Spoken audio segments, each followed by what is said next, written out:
there is clearly a physiologic difference between males and female athletes, especially in the collision sports.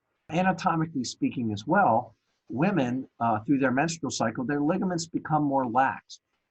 They loosen up a little bit, and I think they're more susceptible to a strained ligament or sprained ligament in the neck because they lose some tensile properties of those ligaments themselves during the menstrual cycle. So in my experience, I saw a lot more alar ligament injury in female athletes than I did in male athletes, or even car accidents. More females suffer these injuries than males do.